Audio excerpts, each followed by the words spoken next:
अब प्रसंग चला है कि परमात्मा की भक्ति किस लिए करें, ना करने से क्या हानि है, करने से क्या लाभ है। तो क्या बताते हैं कि नर से तीतु पशुआ कीजे, गद्दा बैल बनाई, ये 56 भोग कहाँ मन बोरे, कहीं कुरडी चढ़ने जाई। अब क्या बताते हैं कि जो ये भक्ति नहीं करते और करते हैं तो शास्त्र अनुकूल नहीं करते, पूर्ण परमात्मा की भक्ति शास्त्र अनुकूल नहीं करते, परम संत की खोज नहीं करते, और वो भक्ति करके भी जीवन व्यर्थ कर रहे हैं। क्या बताते हैं कि सुखदेव ने 84 भुगती बना पजावे खरवो, तेरी क्या बुनियाद पुरानी तू पेंडा पंथ पकड़े वो हो। सुखदेव एक ऋषि हुए हैं और उनके अंदर पूर्व जन्म के एक ऐसी पिछले संस्कार थे कि बचपन से उसमें एक सिद्धि थी आकाश में उड़ जाने की। आकाश में उड़ जाने की सिद्धि थी। पुण्यात्मा, आज कोई व्यक्ति इस संसार में ऐसा हो कि आकाश में उड़ जा, सारा विश्व उसके साथ हो जाए, उसको भगवान मान का पूजने लग जाए, क्योंकि हम अध्यात्म मार्ग से इतनी दूर हैं, अध्यात्म ज्ञान से हम बहुत दूर हैं। और परमात्मा क्या बताते हैं कबीर जी कि सुखदेव ऋषि आकाश मार्ग से स्वर्ग चला जाता था और उसने गुरु धारण नहीं कर रखा था। तो सबसे पहले सत्संग में ज्ञान दिया जाता है कि भक्ति की आवश्यकता क्यों पड़ी, फिर भक्ति के लिए किन किन वस्तुओं की आवश्यकता है। तो सबसे पहले गुरु होना चाहिए। सुखदेव ऋषि जी का गुरु नहीं था और पिछले जन्म की उसकी भक्ति से बैटरी चार्ज थी। अब जैसे किसी के घर इन्वर्टर होता है, इन्वर्टर की बैटरी फुल हो चुकी हो और चार्जर हटा दिया जाए तो फिर भी काम करती है, बल्ब भी जलते हैं, पंखे भी चलते हैं, वो अपना काम कर रही है। लेकिन चार्जर ना लगने से वो फिर एकदम डाउन हो जाएंगी बैटरी उसकी और सब सुविधाएं खत्म हो जाएंगी। तो ऐसे पूर्व जन्म की जिनकी बैटरी चार्ज है, आज कोई प्रधानमंत्री बन गया, कोई राष्ट्रपति, कोई अन्य पोस्ट प्राप्त है या कोई अन्य फैक्ट्री मालिक है, तो वो पिछली बैटरी चार्ज है, इन्वर्टर काम कर रहा है, लेकिन उन्हें चार्जर नहीं लगा रखा, फिर वो एकदम फ्यूज होंगे। तो एकदम उनके जो सब सुविधाएं बंद हो जाएंगी। जैसे आप देखते हो, पुण्यात्मा, एक आधा ऐसा उदाहरण है, कलेजा फटने को हो जाता है। अब हम क्या चाहते हैं, मंत्री बने, प्रधानमंत्री बन जाए, सुखी हो जाएंगे। एक पोलैंड देश का पूरा मंत्रिमंडल, पूरा कैबिनेट, जिसमें मंत्री भी, मुख्य प्रधानमंत्री भी और एमपी भी, देखो उनकी साथ बोल दी, एक का विमान में बैठकर किसी का शोक व्यक्त कर जाते मुंह काढ़े, और वो विमान दुर्घटनाग्रस्त हो गया। कहते हैं 95 सदस्य थे उसके अंदर, जहाज के अंदर 95 मर गए।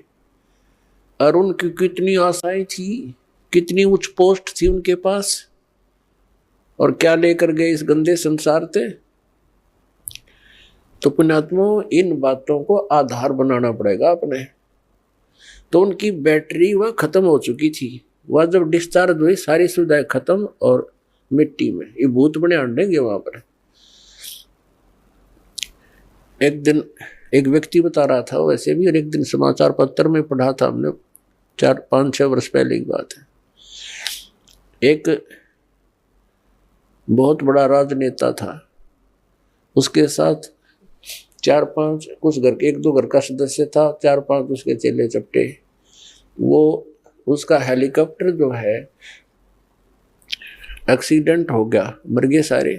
अब वो उस गांव में जहां हेलीकॉप्टर गिरा था, भूत बनकर वहां धक्के खा रहे हैं और गांव वालों को दुखी कर रहे हैं। वो कहते हैं हमारा यहाँ प्लेटफार्म बनाओ, कोठी बनाओ, हमारी यहाँ रहा करेंगे। कोई ये भूत बात सेवड़ा सेवड़ा बुलाया, उन्होंने पूछा था सीकरी, तो तब उन्होंने उसको बताया कि हमारा यहाँ वो बनाओ कोठी, हम रहा करेंगे। उनकी फिर वो एक चबूतरा सा बना के वो 4-4 ईंट ला के सारे की नरी कोठी बना रखी इतने। अब वहां कोठी बनाए बैठे हुए। तो परमात्मा कहते हैं जो काम नहीं करा, जो करना था इस मनुष्य जीवन से वो किया नहीं, बकवादों में यह मूल धन नष्ट कर दिया। वह बैटरी होगी, डिस्चार्ज चार्जर था नहीं, एकदम सब सुविधाएं। कहाँ गई वह प्रभुता, कहाँ गए वो धन। अब सिर पर चाट लो उस हेलीकॉप्टर ने, वो ले डूबा उसको। तो यहाँ परमात्मा हमें याद दिलाते हैं कि सुखदेव ने 84 भुगती, बना पजावे खरवो, तेरी क्या बुनियाद पराणी, तू पेंडा पंथ पकड़वो। अब सुखदेव ऋषि की बैटरी चार्ज थी पिछले जन्म की, और उस बैटरी चार्ज से वो पहुंच जाता था वहां स्वर्ग के अंदर, ऊपर के लोकों में। तो वहां के जो कॉमन स्वर्ग है, ये स्वर्ग क्या है, ये रेस्टोरेंट है। एक तो प्राइवेट रेस्टोरेंट होते हैं, उनमें तो कोई डट जाके पैसे वाला। एक सरकारी होते हैं, उनमें सरकारी अधिकारी ही रुक सकते हैं। ये पहुंच गया एक दिन, ये जाता था कॉमन स्वर्ग, इंद्र वाले स्वर्ग में। फिर ये पहुंच गया भगवान विष्णु जी के लोक में।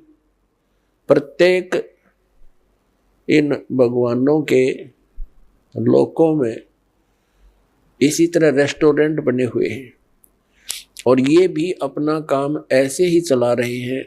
उनका ये टैक्स लगाते हैं जो यहाँ से पुनकर्मी प्राणी जाते हैं, जैसे एक होटल वाला चार्ज रख देता है,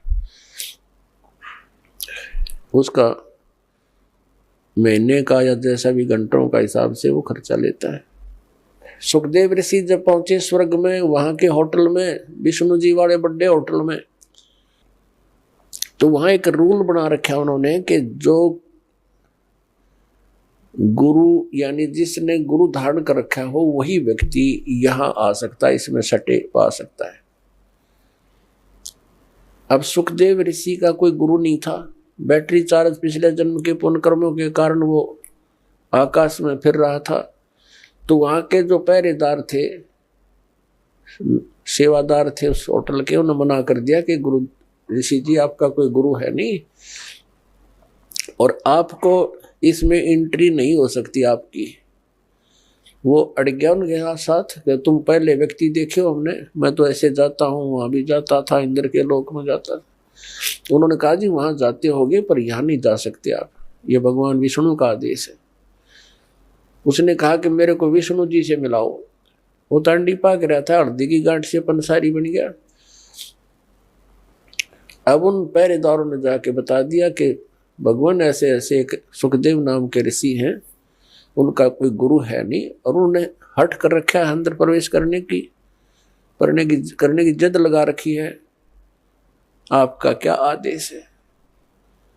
और उसने ये कहा कि मुझे भगवान विष्णु से मिलाओ। भगवान विष्णु आए बाहर। अब ऋषि ने तो ये सोचा था सुखदेव जी ने कि मुझे देखकर जैसे इंद्र दौड़ा आता था, ऐसे सीने से लगाएगा कि वाह बड़ी भक्ति कर रखे, यहाँ पहुंच गए। लेकिन मर्यादा बहुत बड़ी चीज होती है भक्ति मार्ग में। तो विष्णु जी ने उनको सीधे मुंह बात नहीं की और कहा यहाँ कैसे आए ऋषि जी। पुण्यात्माओं, जो व्यक्ति किसी के पास कोई उद्देश्य लेकर जाता है और वो ये सोचकर जाए कि मुझे बहुत सत्कार मिलेगा, और जाते उसको सीधे मुंह बात ना की जाए तो वो समझ जाता है कि बात बिगड़ गई। फिर आधी तो उसकी भांग वहीं उतर गई जब भगवान ने नो पूछा तू यहाँ किस लिए आया। तब उसने कहा जी मैं उस दिन यहाँ व्यतीत करना चाहता हूँ आपके रेस्टोरेंट में, इस स्वर्ग में। तो विष्णु जी को पता तो था ही। फिर उन पार्षदों से पूछा, सेवादारों भाई तुमने क्यों नहीं एंट्री होने दी ऋषि जी की? तो सेवादारों ने बताया जिनका गुरु नहीं है। तो भगवान ने कहा, सुखदेव आप जा सकते हैं, बगैर गुरु वाले व्यक्ति को हम इसमें प्रवेश नहीं होने देते, आप जाइए। अब ऋषि जी ने कहा कि भगवान इस पृथ्वी के ऊपर मेरे समान कोई ऐसा है नहीं, मेरे जैसा कोई सिद्धि युक्त, मैं किसको गुरु बनाऊं? तो भगवान श्री विष्णु जी ने कहा कि सुखदेव ये भी तेरी भूल है, ये तेरा अभिमान बोल रहा है, तेरा अज्ञान बोल रहा है। आप जाइए, राजा जनक से उपदेश लीजिए। राजा जनक कौन? जो सीता जी के पिता थे। अब वो देखो, इन कई कहते हैं कि गुरु जो है ब्रह्मचारी होना चाहिए, तो वो भी उनकी भूल है उन व्यक्तियों की। अपने आत्माओं परमात्मा के विधान से अपरिचित व्यक्ति इस तरह की अटकलबाजी करता रहता है।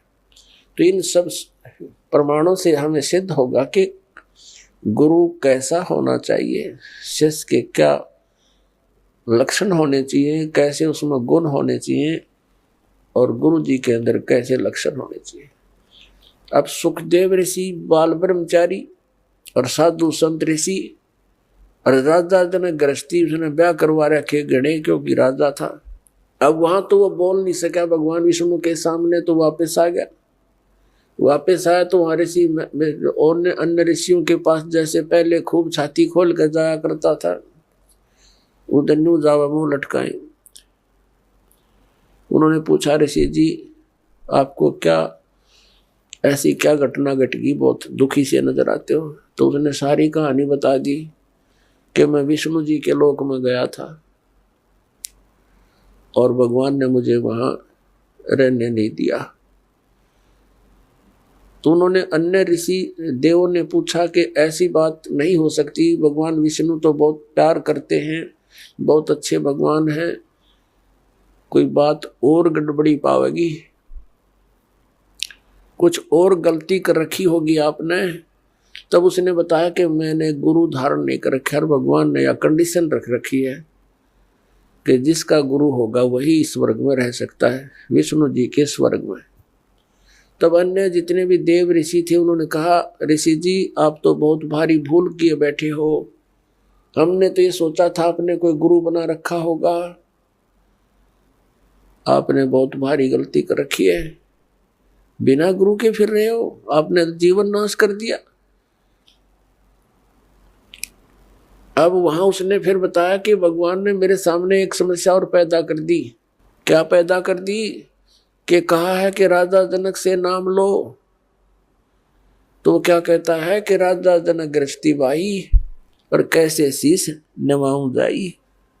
वो एक गृहस्थी में बाल ब्रह्मचारी, और कैसे नमस्कार करूंगा मुझको, मेरी इज्जत का नाश हो जाएगा। अब ये मान बढ़ाई और इज्जत यह भी भक्ति का एक दुश्मन है। परमात्मा कहते हैं राज तजना सहज है और सहज त्रिया का ने, मान बढ़ाई ईर्षा ये दुर्लभ तजना ये, अरे इनके तजे बिना भगवान नहीं मिला, चाहे कितनी बकवाद कर ले।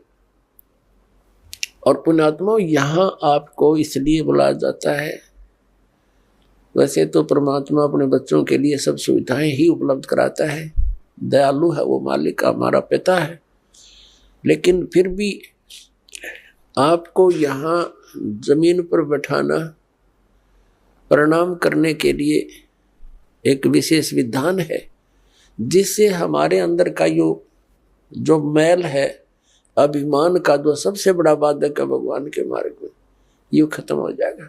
और इसके बिना भगवान निकट नहीं आ सकता।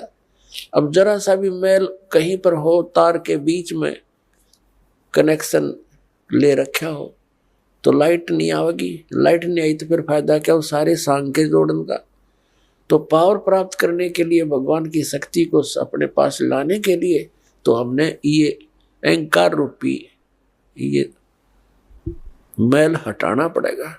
तो सबने कहा कि ऋषि जी जुल्म कर दिया आपने, तो बहुत गलती कर रखी है। एक आधा व्याकर मुंह ठंड सा वो कहने लगा, भक्ति ना कर, गुरु ना बनावेगा ना गधा बनेगा अगले जन्म में। अब उसने जब यह बात सुनी, क्योंकि पुण्यकर्मी प्राणी तो होते ही हैं ये, लेकिन अज्ञान के कारण ये अपने अपनी अटकल मारते रहते हैं। जब इनको ज्ञान होता है तो तुरंत त्याग देते हैं उन बकवादों को। एकदम उसके झटका लगा, उसको अपना पिछले जन्मों की काफी वो कहते हैं ना बैकग्राउंड देखी, पिछले जन्मों के अपने दुख उसके सामने घूमने लगे। उसको क्या हुआ कि जैसे उसको याद आया, उसकी दिव्य दृष्टि वो चालू होगी अंदर की, जितनी उसकी रेंज थी। अब क्या देखा सुखदेव ऋषि ने कि एक बार वो गधा बना हुआ है, गधे की योनि भोग रहा है। कुम्हार ने उसके ऊपर अच्छा बोरे में खूब नीचे से पक्की कच्ची ईंटें डालता है और ले जाता पजावे पर। पजावा होता है जहाँ पर ये कुम्हार लोग ईंटें पकाया करते थे। उसमें क्या होता है कि जैसे भट्ठा शुरू किया लगाना, उसमें जो भी ईंधन डाला जाता उसकी राख बन जाती है। अगले सीजन में उस राख के ऊपर ही वो दोबारा लगा देता है, क्योंकि उस राख को कहाँ डाल के आए और स्थान नहीं। नेक्स्ट सीजन में फिर उसके ऊपर ही लगा देता, वह राख नीचे बनते बनते बहुत बड़ा वो पहाड़ नुमा हो जाता है। फिर उसके ऊपर लगाना शुरू कर देता है। तो उसके ऊपर गधे से नीचे से कच्ची ईंटें ले जाता है ऐसे ऐसे, और वहाँ कच्ची ईंटें उतार देता है। वो उसके थैले से कमर पर लाद रखा होता है और वहाँ तुरंत पक्की ईंटें भर देता है और फिर मार कर लठ नीचे तलता कर देता है। यानी नीचे से भी लद्या जा, ऊपर से भी लद्या आवे। कहते हैं मैं अंधा हो गया, 2-3 वर्ष ऐसे कठिन काम भी लिया मेरे से, मेरे मालिक ने। अंधा हो गया तो मुझे त्याग दिया, जंगल में छोड़ दिया। मैं चलता, एक पगडंडी सी पकड़ दी मैंने, उस पर चलता चलता जा रहा था। आगे कोई नाला था, एकदम नाले में अगले पैर टिके, वापस आने में असमर्थ रहा। आगे जाने की मैं भलाई समझी, छलांग लगाई। वो ऐसा नाला था कि मैं फिट हो गया उसमें। आगे मुंह टिक गया, पीछे तो पीठ हट गई, पैर लटक गए। और उस रास्ते पर इक्का दुक्का कोई व्यक्ति आता था, जंगल में गांव से दूर था। तो जो व्यक्ति कोई इक्का दुक्का आवे, मुझे निकालने का प्रयत्न नहीं किया, मेरे ऊपर कमर पर पैर रखकर पार हो जा, पुली बना ली मेरी। हफ्ते 10 दिन तक भुगत कर मेरा जीवन पूरा हुआ। अब वो ऋषि कहने लगे, फिर अब क्या देखना चाहता है तू? ये तो हालत जब है जब तूने आंखों देख ली, फिर तू नखरे कर रहा है। तो उसकी जो बुद्धि के सुकरीव ढीले हो रहे थे वो टाइट हो गए 1 मिनट में, और चल पड़ा वहां से। फिर आ गया अपने पिता व्यास जी के पास। जब सुखदेव ऋषि का जन्म हुआ, वो 12 वर्ष तक मां के गर्भ में रहे थे, और उसको मां के गर्भ में इस प्राणी को सब पता होता है कि बाहर जाते बिजली गिरेगी। एकदम क्या होता है मां के गर्भ में, तो इन ब्रह्मा विष्णु महेश इनमें के गुण है। ब्रह्मा जी रजगुणी है, रजोगुण है इसके अंदर, और विष्णु जी सतोगुण है, और शंकर जी तमोगुण है। तो इनके गुणों का प्रभाव बाहर आते ही बच्चे पर एकदम असर कर जाता है। इनके बस की, फिर एकदम अचेत हो जाता है, भूल जाता है, कुछ भी याद नहीं रहता, सुन्न हो जाता है। इसको नए सिरे से याद कराया जाता है, ये तेरा पिता है, या तेरी माता है, ये चाचा, ये ताऊ है, ये सब फिर याद कराया जाता है। तो उसको पता था कि बाहर जाते बात बिगड़ जाएगी, उद्देश्य भूल जाता है प्राणी, इसलिए 12 वर्ष तक मां के गर्भ से बाहर नहीं आया। ब्रह्मा विष्णु महेश तीनों उपस्थित हुए कि भाई सुखदेव बाहर आ जा, ऐसे तो हमारा तूने सारा कर्म बिगाड़ दिया। अब 12-12 वर्ष तक माताएं बच्चे को गर्भ में रखेंगी, ये तो एक आदत सी पड़ जाएगी सबको। तो ये तो 9 महीने में दुखी हो जाती हैं, इतने दिन कैसे रखेंगे, तू बाहर आ भाई, ये हमारी परंपरा खराब मत करे। सुखदेव ने कंडीशन रख दी, एक शर्त रख दी कि बाहर जब आऊंगा तुम अपनी इस त्रिगुणमयी माया को रोक लो। ये कहने लगे भाई देखो हम इसको रोकने में इतने सक्षम नहीं है, हम रोक नहीं सकते, लेकिन सेकंड के भी कुछ अंश के लिए हम अपना कुछ कंट्रोल कर सकते हैं ना, ये प्रवाह हमसे नहीं रुकता। सुखदेव ऋषि ने कहा कि तुम एक बार रोक दो थोड़ी सी देर। तो कहते सेकंड के भी कुछ अंश में ही वो रोक पाए थे, तभी वो माँ के गर्भ से बाहर आ गया। और उसको चेतना रही कि भक्ति ना करने से ये जीव व्यर्थ हो जाता, जीवन नष्ट हो जाता है। उसको ये आभास हो गया कि ये तो माँ के गर्भ में ये याद रहती है कि मनुष्य जीवन परमात्मा प्राप्ति के लिए प्राप्त होता है।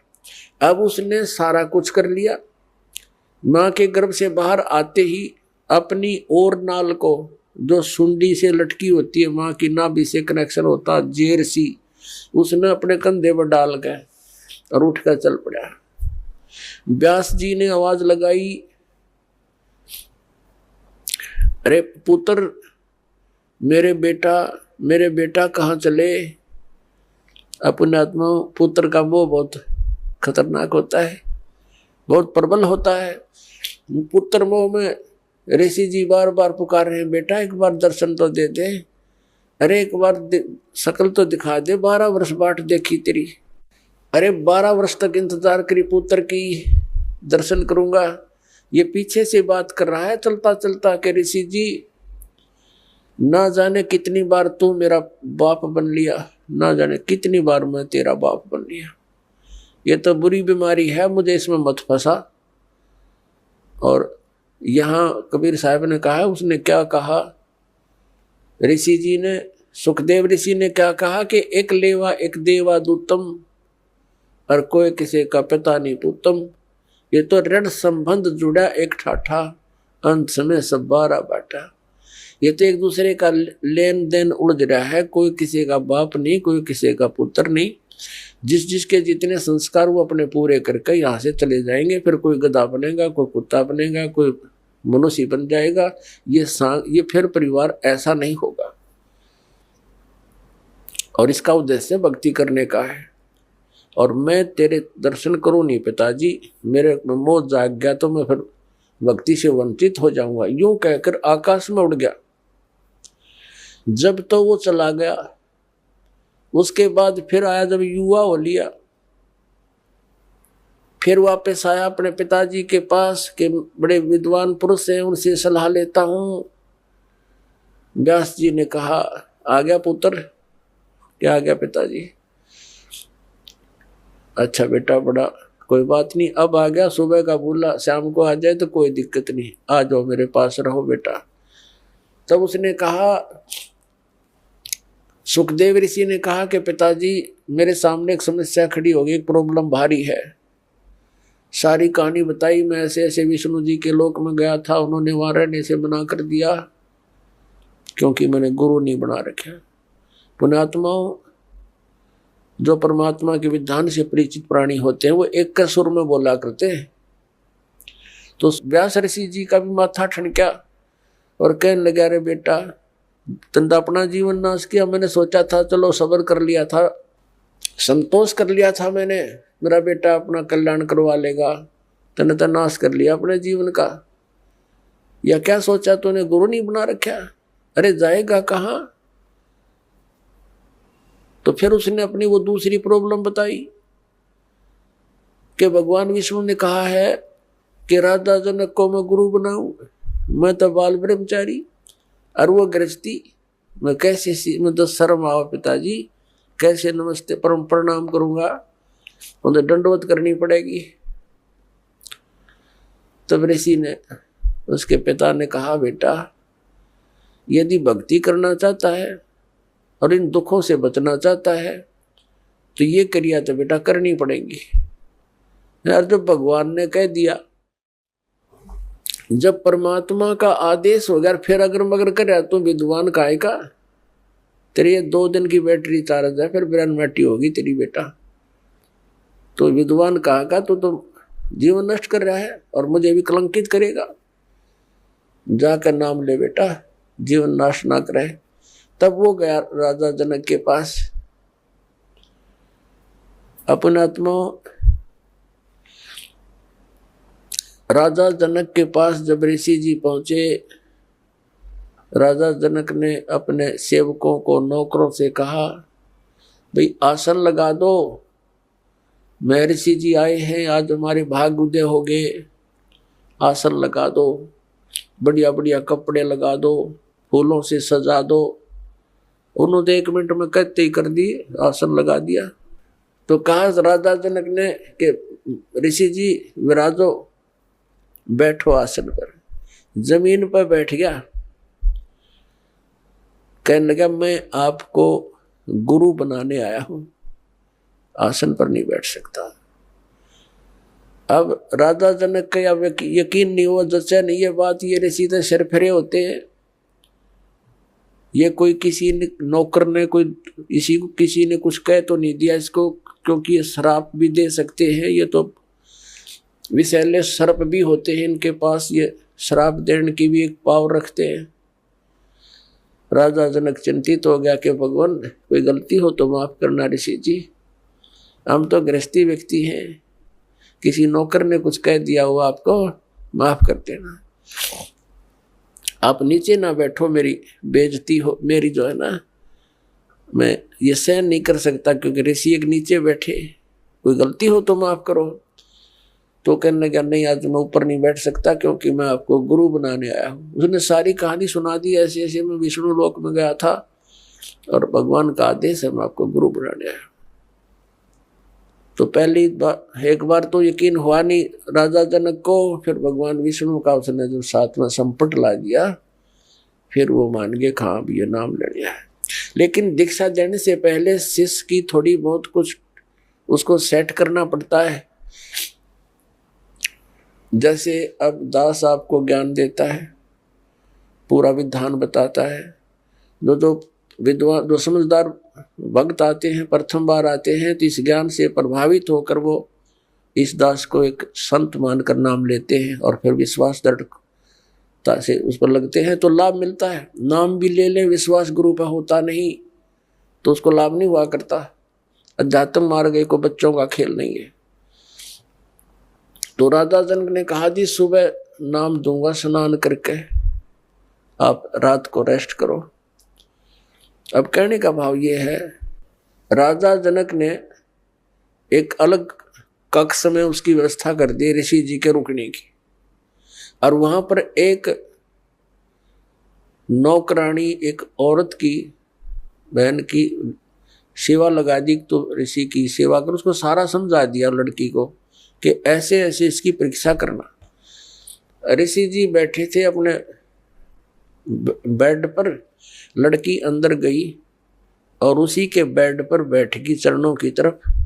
ऋषि जी ने पैर मोड़ दिए, वो और आगे नहीं तो ऋषि जी बैठ गए, और उसके निकट जाना चाहा तो ऋषि जी बेड छोड़कर खड़े हो गए कोने में। कहने लगे माई बहन आप क्या कर रहे हो, साधु संतों के हाथ नहीं लगाते, बिस्तर पर नहीं बैठते, आप क्यों मर्यादा भंग कर रहे हो, आप जा सकते हो। वह लड़की आ गई।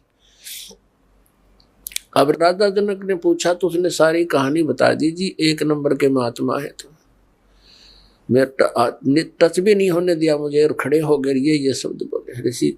तो ठीक है, अपने आत्मा परमात्मा ये कहते हैं कि गोरख से ज्ञानी गणे और सुखदेव जति जहान और सीता सी बहु भारिया संत दूर स्थान। ऐसे जति भी था, ऐसा दृढ़ विश्वासी भी था, संयमी भी था, लेकिन नाम बिना कति खाली खोखा था। अब गुरु बिना और सच्चे ना यथार्थ भक्ति के बिना खाली खोखा है ये मनुष्य का जीवन, शरीर, वो वेल विदाउट वाटर है। तो सुबह राजा जनक ने क्या किया, कि इसकी फड़क निकाल दूं। यूं कहता राजा जनक गृहस्थी भाई, और मैं बाल ब्रह्मचारी, मैंने स्त्री का मुख नहीं देखा। सुखदेव बोले ज्ञान विवेका, हमने कदे स्त्री का मुंह नहीं देखा। राजा जनक गृहस्थी भाई कैसे शीश निभाऊं जाई। तो राजा जनक ने बुला लिया कि ऋषि जी को बुला लाओ। ऋषि जी बैठ गए, नीचे बैठ के, नीचे आसन लगवा दिया जैसा भी उसका, नीचे बैठ गए जमीन पर, कोई दरी दूरी बिछवा दी। और साथ में ही थोड़ी सी दूरी पर नौकरों से कहा राजा जनक ने कि भाई गर्म पानी करो। वो समझा रखे थे कि अच्छा भट्ट बाड़ दो, इसमें पूरा चूल्हा लगा के ऊपर रख दिया एक कढ़ाई, पानी गर्म करने की कढ़ाई रख दी, और साथ में नहाने के लिए एक पाटड़ा बिछा लिया, जैसे पटड़ी होती है।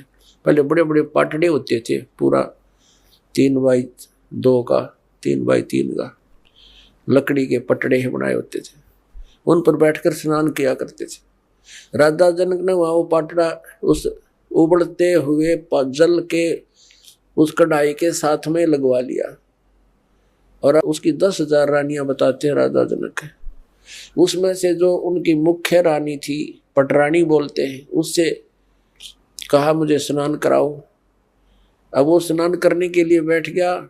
उसकी पत्नी उस उबलते हुए जल से उबाल रखा, जैसे गुलगुले उतारा करें, जलेबी उतारा करें, जब उबाला करें घी को, तो उस उबलते हुए पानी से लोटा भरे वह पटरानी राजा जनक के चोटी में डाला है, रात से मसला अनुसार। और वो सुखदेव ऋषि न्यू हुआ, पाछे ने जलेगा भी हो, वह लोटा गिरा और पाछे ने सरके अग जल गया। तब राजा जनक ने कहा कि ए बाल ब्रह्मचारी, ए व्यास के बेटा, मैं गृहस्थी हूं और मेरे स्नान करने के बाद जो पानी गटर में जा रहा है, ये नाली में जा रहा, तो इसमें उंगली दे दे बेटा, तब जानूंगा तू किसा बाल ब्रह्मचारी है। मैं बोला मैं ना दूं, आज जल जा मेरा तय। राजा बिहंस देई तब तारी, और हमें स्नान करावे नारी। ए ब्रह्मचारी, तेरे तो नारी अच्छी या लड़की जो सत्य नाम इस सही मंत्र के जाप से इसका शरीर ऐसा सॉलिड हो चुका है, और आप भटक रहे हो, धक्के खा रहे हो, चरण पकड़ दिए। बाल ब्रह्मचारी एकदम कति नतमस्तक हो गया। तो पुण्यात्माओं, या फड़क निकले बिना गुरु बनाने का कोई यूज भी नहीं, लाभ नहीं हो जीव को। जब तक आपको गुरु जी पर विश्वास नहीं होता, इतना धारण नहीं करना चाहिए। फिर अग्रम अग्रम करते हो तो भक्ति खंड हो जाती है। तो उस दिन के बाद राजा जनक के प्रति उसकी पूरी श्रद्धा होगी। उसने सिर्फ ये चमत्कार देख कर गुरु विश्वास हो गया। विश्वास कर केवल इन चमत्कारों से नहीं, वो तो पुरानी कथाएं हैं, जैसा उनको लाभ हुआ, कितना लाभ हुआ। राजा जनक से उपदेश लेने के बाद सुखदेव ऋषि स्वर्ग में गया, बस विष्णु लोक में विराजमान है, और पुण्य खत्म होते फिर यहाँ धक्के खाओगा। तो इस ज्ञान को आधार बना के गुरु बनाना है और भक्ति करनी, अपना कल्याण करवाना है। बोलो सतगुरुदेव।